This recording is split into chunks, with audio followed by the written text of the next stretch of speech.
Hello friends, नमस्कार। मैं मधु मिश्रा मेरे चैनल मधु जय मिश्रा में आप सभी का स्वागत करती हूँ। आज मैं बच्चा होने पे गाया जाने वाला खिलौना गीत लेकर आई हूँ। तो मेरे इस गाने को सुनिए और मेरे चैनल को ढेर सारा प्यार दीजिए और इस गाने को एंजॉय कीजिए। ननदी हमार हो कलैया के कंगन मांगे, ननदी हमार हो कलैया के कंगन मांगे, ननदी हमार हो कलैया के कंगन मांगे। हमरे पिया जी का छोटी सी कमैया, हमरे पिया जी का छोटी सी कमैया, ऊपर से छाइल बाटे बड़ी महंगैया, ऊपर से छाइल बाटे बड़ी महंगैया।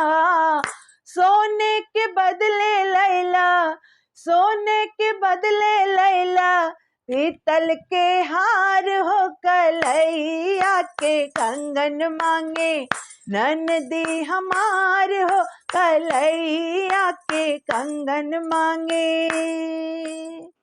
छोटका देवर जी के चलता पढ़ैया, छोटका देवर जी के चलत बा पढ़ैया, गजरा लगौनी लैला 5 रुपैया, गजरा लगौनी लैला 5 रुपैया। तोहरा बलाम खुदे, तोहरा बलाम खुदे बाट सूबेदार हो कलैया के कंगन मांगे, ननदी हमार हो कलैया के कंगन मांगे।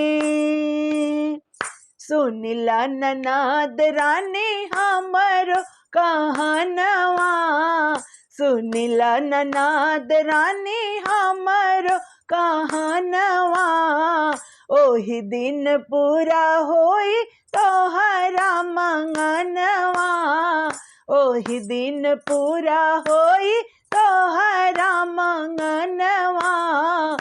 तोहरा भतीजा जब, तोहरा भतीजा जब होई है थानेदार हो कलैया के कंगन मांगे, ननदी हमार हो कलैया के कंगन मांगे, ननदी हमार हो कलैया के कंगन मांगे, ननदी हमार हो कलैया के कंगन मांगे।